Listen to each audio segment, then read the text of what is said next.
First of all, Merry Christmas to everyone here, your families. Hopefully you guys find some time to celebrate with your loved ones this week. I know, we've got a lot of work to do leading into Thursday, but very much looking forward to it myself.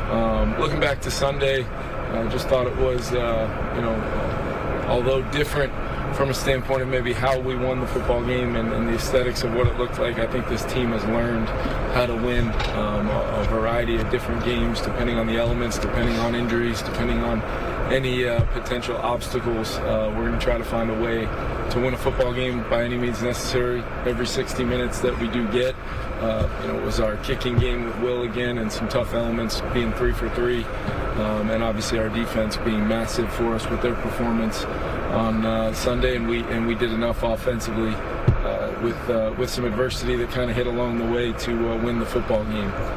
Short week, not necessarily looking at it as a short week, more so a fast opportunity that will be here before we know it, and our team is really excited to be back home, playing on Thursday, playing in a game a lot of folks will be watching. It's a chance for us to continue to put on display the growth of this team, the mindset of this team, despite circumstances. These guys want to win every football game we got left, and it's going to be a really a massive challenge. Dan's going to have his team ready to go. It's going to be physical. It's going to be 60 minutes of NFC North football, and this game means a lot to us, and we're putting everything we've got into it. Knowing we get a chance to play in front of our great fans again at US Bank Stadium here to close the season a couple times. To give you guys an update, JJ McCarthy, we did continue to get further imaging beyond the initial x-ray and beyond even the initial MRI. Got some further imaging, and it was discovered he does have a very, very small hairline fracture that was discovered in his hand. We are not expecting to have him this week. I do not think this is anything that will require surgery.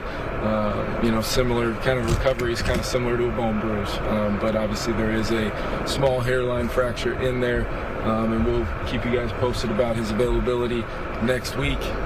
Said it after the game. Been really, really happy and proud of the way JJ through the kind of final stanza of the season here has really, really took some big steps and grown, and it's been a blast, being with him every day and kind of being along that ride with him, although we've lost, time to continue that throughout the season, and we're, experiencing again here on a fast opportunity type short week. That doesn't take away from the growth we've seen from JJ. So he's dialed in.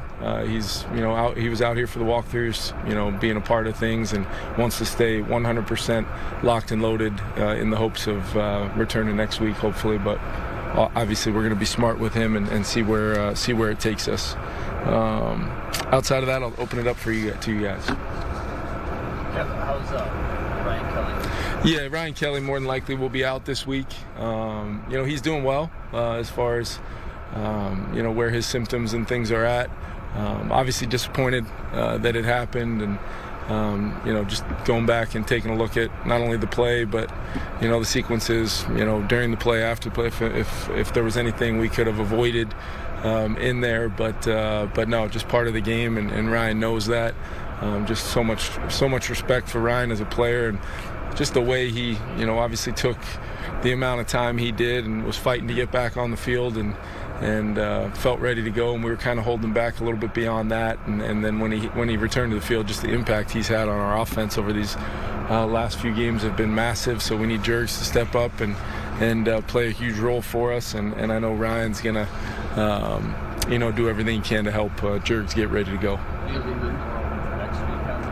In all likelihood, I think we're gonna, we'll have some discussions. It's obviously a short week, and in regards to the roster management discussions and things like that, that leave that to the personnel department. But Ryan and I will continue to have dialogue. The most important thing for me has been making sure that just he spends the majority of his time, with the medical folks and making sure he's in a good place.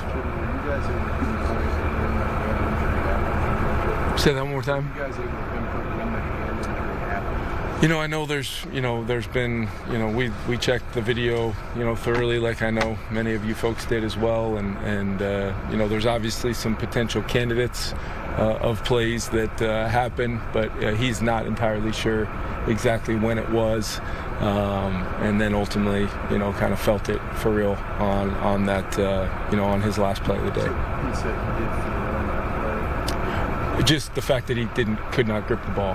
Yeah, I think the first time he really felt it was when after that play. I think they evaluated him. I was right there on the sideline, and he had his first real pain. He said he felt when they were checking certain spots of his hand.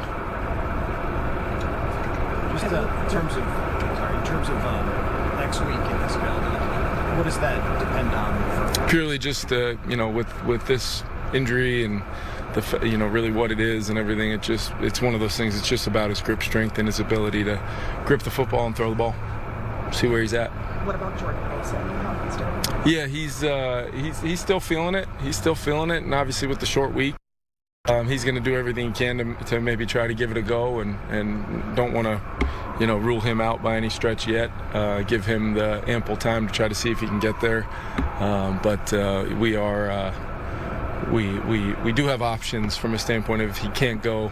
Ty Chandler's still in his window and could be a possibility to come up to the roster. We've kind of had some roster spots for a couple weeks now. We got Dwight McLaughlin back on the roster last week. It's given us some opportunities to maybe elevate some guys up from the practice squad and/or potentially have Ty available to step in with Aaron and Zay. Yeah, he's obviously came out of the game sore. He did everything he could to get to the game, and what an unbelievable display of leadership and just how much all of this matters to him and how much his teammates matter to him. The fact that he was able to get there and give it a go. So obviously, shorter week this week, so we'll see where he's at. We're going to try to kind of go through a similar process, a little bit expedited timeline, and see if he can possibly get there. But I know if there's a chance he can go, 75 is going to be out there. Kevin, on JJ, when you went back and looked at the entire game, did you see anything prior to that very last play that indicated any kind of issue he was having? No, obviously before that last drive, he had the scramble for the touchdown, where he, I said it after the game, I didn't have a great angle on the actual crossing of the front line, and I didn't know if maybe he took a pretty good shot there, but he was able to avoid that, get in the end zone, and then I think he got up, gave a pretty significant high five to Jets, and then got into his celebration. So nothing there. I even think I gave him a high five running off the field because I thought it was a massive play in the game. Yeah. Another great example of him using that athleticism on a weighty down to kind of make it right for us. So no, I had not.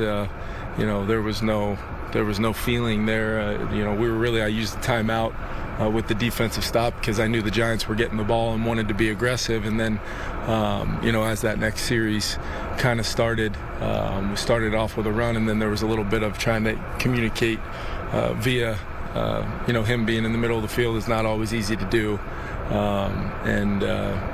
Tried to call a simple, safe play that we had some execution on. In the game to Jets, just a simple receiver screen, and he was unable to dish that ball out there by not having a grip. He comes over the sidelines and has the reaction that he did. Did you fear that it was actually something much worse? Yeah, I did. He's so tough, and really, if you think about it, most of the times he's ended up missing time. He's either stayed in the game or we find out the next day, just because he's such a competitor and always wants to stay in the game, which I value so tremendously at that position. But yeah, it was obviously very unfortunate because he, even though he didn't know it at the time, he was unable to do his job, which obviously would have altered my thinking in the moment, and I probably would have been answering questions from you guys of, running out the clock and just trying to take it in right there. Or, as I told JJ, in those circumstances, there's nothing wrong with, letting us evaluate you and see if we can get you back out there, and Max will step in and, at least allow us to handle the end of the half accordingly with how we see fit to try to maintain the momentum we had at that time. Kevin, what's the process like of getting Max broken and ready in a short week for another chance to start here? Yeah, the good news is he had, a preparation week before he played against Seattle. learned a lot in that opportunity, and I thought applied a lot of the principles of, you know, the rhythm and progressions he was going through. Everything was very sequenced up and timed up with his feet, and had some really nice plays from a standpoint of progressions, finding completions here or there, and then obviously that massive third down throw to Justin. Great anticipation, great location, giving Justin a chance to go get it. It felt like what was a really, really cool thing was seeing a young player who had gotten a chance to play on the road previously, did some good things, learned a lot in that game, and then gets a chance to kind of go back into that number 2 role. And without, you know, sometimes the best things you can do is not get too much of a chance to think about it, put your helmet on and go out there. And I thought he did a phenomenal job for us, and was a big reason why we were able to win a tough football game, you know, under those circumstances. Let's go conversation with JJ. Where do you think he's at mentally, given the fact that just the sample size this year? No, I think he's just disappointed because he's been really feeling, you know, it's hard to explain, and even for him, you know, when we're talking, going through ideas or thoughts early in the week or as the week progresses, you just feel a level of, you know, we can now circle back to reps of, you know, this is going to kind of feel like this did, or, you know, I remember I checked the ball down on this one, but maybe had that down the field, and I like this play, or hey, can we try this? And that's growth for all of us together. So really, it's just, you know, having, you know, if it ends up being a week, having that taken away, it's just a bummer because, like I said, it's been really fun. Although, you know, and rightly so. I know the week-to-week judgment of players and decisions and all these things that are noise. In many cases, I understand it all. But the most fun part of this and the most real part of it is coaching a young player on his journey where, you know, we've really started to see kind of some things click for him, and he's done that. He deserves all the credit for that. So it is, you know, it's just a bummer that we don't get to see it, you know, this week on Thursday back at home. But like I said, you know, he's in a good spot mentally. No reason to kind of over-analyze anything at this point from a standpoint of, hey, let's get you healthy, and if you can go next week, let's go. Let's get right back at it. Thank you. Vikings head coach Kevin O'Connell saying that J.J. McCarthy not expected to play on Christmas Day versus the Lions at home at U.S. Bank Stadium. He said they did some additional imaging on his hand beyond the initial X-ray and MRI and found a small hairline fracture. Does not require surgery. The recovery is similar to a bone bruise, but not expecting that he'll be able to play on Thursday, hoping to get him back then for the final game of the season the following week, the Packers